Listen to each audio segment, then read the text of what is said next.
సరే ఎన్డీఏ కూటమి 5 సంవత్సరాలు ఫుల్ఫిల్ గా కలిసి ఉంటుంది అంటారు. ఉండాలి అని చెప్పేసి భావిద్దాం. మీరు ఎలా ఉందంటే శుభం పలరా పెళ్లి కొడగా అంటే అదే అంటే 14-19 లాస్ట్ లో వచ్చేసరికి ఎన్డీఏ కూటమి మధ్య గ్యాప్ వచ్చింది. రాష్ట్రానికి సంబంధించిన నిధులు కూడా రావడం కూడా కొంత జాప్యం జరిగింది. చూడండి సార్, ఈ ఇప్పుడు టోటల్ గా కేంద్ర ప్రపంచంలో రాష్ట్ర గవర్నమెంట్ కూడా ఎన్డీఏ గవర్నమెంట్ ఫామ్ అయ్యింది. సమాజంలో ఒక మనిషికి ఉండే సంబంధాలు దేనిపై ఆధారపడి ఉంటాయి చెప్పండి నాకు. అదేంటంటే నేను రాజకీయం గురించి అడుగుతుంటే మీరు అడుగుతారేంటి అన్నారు. నమ్మకం అనేది నమ్మకము, లేదంటే గనక నీ వల్ల నాకేంటి ఉపయోగము, నా వల్ల నీకేంటి ఉపయోగము అన్నదానిపై ఆధారపడి ఉంటాయి. ఒక మనిషికి ఉన్న సంబంధాలే దానిపై ఆధారపడి ఉంటే కనుక రాజకీయ పార్టీలో రాష్ట్ర అభివృద్ధి చెందాలంటే అవునండి. ఇప్పుడు ఉన్నంత వరకు ఇప్పుడు ఉన్న సిచ్యువేషన్ అలాంటిది కాబట్టి ఇప్పుడు చూడండి, ఇప్పుడు మీరు నంబర్ 2 ఎవరు మనకి దేశంలో? నంబర్ 1 మోదీ గారు. నంబర్ 2 అనగానే ఎవరైనా కానీ అమిత్ షా గారు. నేను మీకు ఛాలెంజ్ చేసి చెప్తాను, మీరు వెరిఫై చేసుకోండి. Number 2 is our honourable CM mister Nara Chandrababu Naidu. ఇది ఆయన యొక్క స్టేచర్. నేను నెట్టేసాడు వెనక్కి. ఈ రోజున ఇక్కడ ఏదో రకంగా ఇక్కడ అంటే గతంలో ఏ రకంగా ఏడిపించారు, ఏం చేశారు అదంతా తెలిసిందే. కానీ పొలిటికల్ కంపల్షన్స్ అని చెప్పొచ్చు, అంటే రాజకీయ అవసరాలు మొత్తానికి కూటమిగా ఏర్పడినాయి. బట్ బాగానే నడుస్తుంది. సో ఇక్కడ ఈ రాజకీయ అవసరాలు ఏంటంటే ఏ రకంగా ఉంటాయో, ఎప్పుడు అవి మారుతాయో, ఎప్పుడు అది ఏ రకంగా ఉంటాయో ఎవరికి తెలియదు. కాబట్టి రేపటి రోజున ఏంటి అనేది వద్దండి, ఇవాళ ఎలా ఉంది అనేది మనం ఆలోచన చేద్దాం. బట్ డెఫినెట్ గా ఏంటంటే ఇవాళ ఉన్న స్నేహితులు రేపు శత్రువులుగా మారరు అని చెప్పేసి గ్యారంటీ అని లేదు. ఈ రోజు ఉన్నటువంటి శత్రువులు రేపు మిత్రులుగా మారరు అని చెప్పేసి అయితే కనుక అసలు ఇక్కడ కూడా లేదు. నాకైతే ఒక కోరిక ఉంది, నా గురించి నాకు ఎటువంటి కోరిక లేదు. కానీ ఈ వ్యక్తి ఏంటంటే మన నారా చంద్రబాబు నాయుడు గారు దేశానికి పరిపాలించేటటువంటి స్టేచర్ ఉన్నటువంటి వ్యక్తి కాబట్టి ఆయన్ని ఈ దేశానికి ప్రధానమంత్రిగా చూడాలని చెప్పేసి నా యొక్క కోరిక. అంటే భవిష్యత్తులో సీఎం ఎవరు అవుతారు? చంద్రబాబు గారు ప్రధానికి వెళ్తే పవన్ కళ్యాణ్ గారు, నారా లోకేష్ అంటారు. సీట్ల మీద ఆధారపడి ఉంటుంది ఆయన, సీట్ల మీద ఆధారపడి ఉంటుంది. భవిష్యత్తు గురించి అంటే నాకు అది ఎంత తెలియదు. చంద్రబాబు గారు నా మనసులో ఉన్న మాట ఏంటంటే, నాకు ఇష్టమైనటువంటి వ్యక్తి ఇతను ఒక రాష్ట్రాన్ని ఇంత అభివృద్ధి చేయగలిగాడు. ఈ ఉమ్మడి ఆంధ్ర రాష్ట్రానికి మనం హైదరాబాద్ ఈ రోజున మీరు చూడండి, Hyderabad fastest everyday growing city, everyday. సరే అది వేరే విషయం.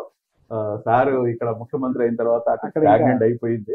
ఎందుకంటే ఆయనకు ఉన్నటువంటి ఇక్కడ ఈయన ఉన్నాడంటే ఖచ్చితంగా ఇక్కడే అభివృద్ధి ఎక్కువగా ఉంటుందనేది పెట్టుబడిదారుల్లో ఉన్నటువంటి నమ్మకం. అది నమ్మకం.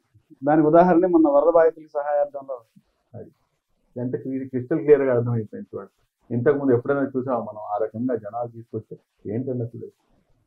సో ఈ రాష్ట్రానికి ఇంత అభివృద్ధి చేసినటువంటి వ్యక్తి ఇదే దేశం వైపు కనుక, ఎందుకంటే అది దాని తోడు ఏంటంటే ఇది స్టేట్స్ మ్యాన్. ఆయనకి ఏంటంటే ఈ మతం ఆ మతం, ఈ కులం ఆ కులం లేదు, పని రాక్షసాయన.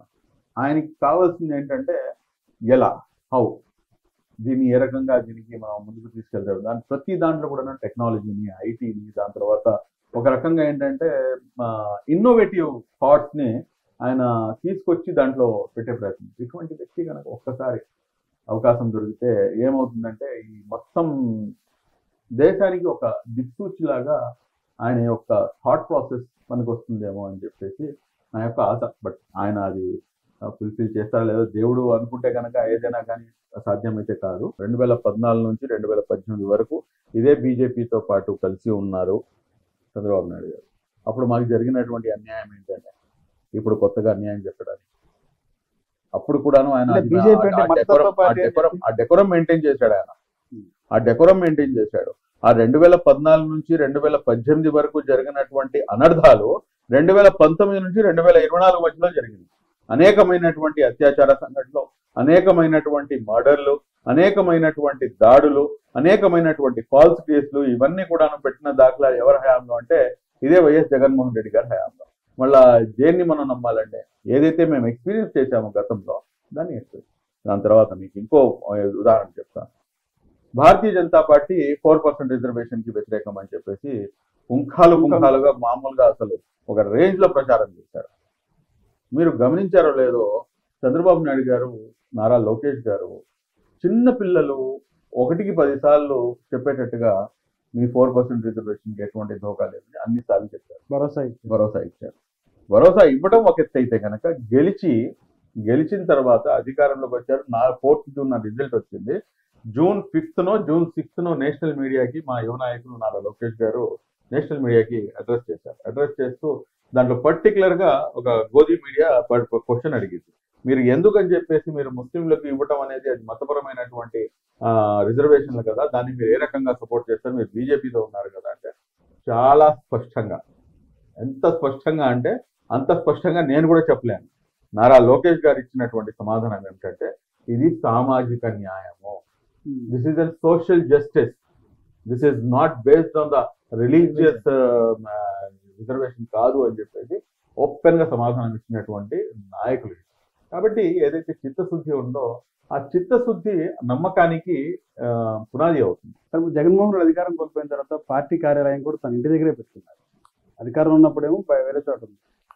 ఆ ఇంటి వాతావరణం ఆ పరిస్థితి చూస్తే ఎలా ఉంది, ఇప్పుడు చంద్రబాబు నాయుడు గారి ఇంటి వాతావరణం చూస్తే ఎలా ఉంది, రెండు చూస్తే డిఫరెంట్ ఏమనిపిస్తుంది మీకు? నాకు అనిపిస్తుంది ఏంటంటే ఏది శాశ్వతం కాదు, అటు అధికారము శాశ్వతం కాదు, ఇటు ప్రతిపక్షము శాశ్వతం కాదు. శాశ్వతం అనేది ప్రజలకి చేసినటువంటి సేవ మాత్రమే శాశ్వతము, వాళ్ళ మనసుల్లో సంపాదించుకునే స్థానం మాత్రమే శాశ్వతము. దీనికి మించి ఏది శాశ్వతం? ఈ రోజు అధికారం ఉందని చెప్పేసి గతంలో ఏ రకంగా అయితే వీళ్ళు విర్రవీగారో అదే విధంగా ఈ రోజు అధికారంలో ఉన్న వాళ్ళు విర్రవీగినా కానీ రేపటి రోజున జరిగేది ఇది అన్న సంగతి వీళ్ళు గుర్తించాలి. ఈ రోజున మీరు అధికారం కోల్పోయారు, ఎందుకు కోల్పోయాము, ఈ రకంగా విర్రవీగాం కాబట్టి కోల్పోయాము. ఇప్పుడు మేము ప్రజాగళమై మేము ప్రజలతో పాటు మమేకమై ముందుకు కొనసాగితే మళ్ళా ఏదైతే పాత రిజీమ్ ఉందో అది మళ్ళా తిరిగి వచ్చే అవకాశం ఉంది అని చెప్పేసి వీళ్ళు. కాబట్టి అల్టిమేట్ గా ప్రజాస్వామ్యం, ఈ ప్రజాస్వామ్యం యొక్క గొప్పతనం ఇది ప్రజల యొక్క గొప్పతనం ఏమంటారు, నాయకుల యొక్క గొప్పతనము లేకపోతే పొలిటికల్ పార్టీస్ యొక్క గొప్పతనం కాదు, ఇది ప్రజాస్వామ్యం గొప్పతనం. ఈ ప్రజాస్వామ్యంలో ఏదైతే ప్రజాస్వామ్య విలువలు ఉన్నాయో, ప్రజాస్వామ్య స్ఫూర్తి ఏదైతే ఉందో దాన్ని కాపాడాలి. మనం అధికారం ఇచ్చారు కాబట్టి మనం ప్రజల మనసుల్ని ఏ రకంగా గెలుచుకోగలమో ఆలోచన చేయాలి. అంటే మీ హక్కుల పరిరక్షణ వేరు, పొలిటికల్ వేరు. ఎందుకు మీకు చంద్రబాబు గారిని అంత ఇష్టం? ఎందుకు ఆయన ఎందుకు ఫాలో అవుతారు? దానికి గల కారణాలు అనేకమైనటువంటి ఉన్నాయండి. దాంట్లో ఒక మేజర్ కారణం ఏంటంటే నాకు మెయిన్ గా ఆయన మీద ఎందుకు ఆయన మీకు అంత ఏదైతే ప్రతిపక్ష హోదాలో ఇంత లైక్ చేస్తారు చెప్పాను మీకు 23 సీట్లు వచ్చినప్పుడు ఇంకా ఆయన బయటికి రాడు, లేకపోతే అసెంబ్లీలో అడుగు పెట్టరు అనుకున్నాను. కానీ ఆయన అసెంబ్లీలోకి వచ్చాడు, ఎదిరించాడు, అందరినీ మీరు బయటికి పంపించేసినా కానీ సింగిల్ గా నుంచొని కూడాను అంత దారుణంగా ఆయన్ని హింసించినా కూడా కానీ సింగిల్ గా నుంచొని పోరాడాడు. ఆ పోరాడినటువంటి ఏదైతే పటిమ ఉందో ఆ పోరాట పటిమ అది ఒకటి అట్రాక్ట్ చేసింది. నెంబర్ 2, ఈయనకు ఉన్నంతటువంటి స్టేచరు ఈ మొత్తం దేశంలో ఏ పొలిటికల్ నాయకుడికి ఇంత పెద్ద స్టేచర్ ఉన్నటువంటి నాయకుడు, ఇటువంటి స్టేచర్ ఉన్నటువంటి నాయకుడు ఏంటయ్యా ఈయన యొక్క మోరల్ వాల్యూస్ ఏంటి అని తిరిగి చూస్తే కనుక బీజేపీతో అనేక సార్లు కలిసినా కూడా కానీ ముస్లిం సమాజానికి ఎక్కువగా, అందరికన్నా ఎక్కువగా, రాజశేఖర రెడ్డి కన్నా కూడా ఎక్కువగా 4% తీసుకోకండి, 4% ఇచ్చారు వైఎస్ఆర్. ముస్లిం ఈ రోజు అయితేనే పరిచారంటే అది వైఎస్ఆర్ వల్లే 4% వల్ల చెప్పి పదే ట్రోల్ చేస్తారు. అది కాంగ్రెస్ ప్రభుత్వం వల్ల జరిగింది. ఎవరు రాజశేఖర రెడ్డి గారు కాంగ్రెస్ పార్టీ ముఖ్యమంత్రి గారు, ఇది మనం మర్చిపోకూడదు. అసలు ఆ 4% రిజర్వేషన్ కి వైఎస్ జగన్మోహన్ రెడ్డి గారికి ఏంటంటే సంబంధం? అసలు మా నాయన ఇచ్చారు. దాన్ని ఏమైనా మీ నాయన అంటే మీ నాయన గొప్ప, లేకపోతే ఈ రాష్ట్ర ముఖ్యమంత్రి పార్టీ గొప్పనా? దాన్ని క్లెయిమ్ చేస్తే ఇప్పుడు కనీసం షర్మిలా గారు క్లెయిమ్ చేసినా కానీ అరే చెప్తుంది కరెక్ట్ అని చెప్పొచ్చు, అంతే కదండి.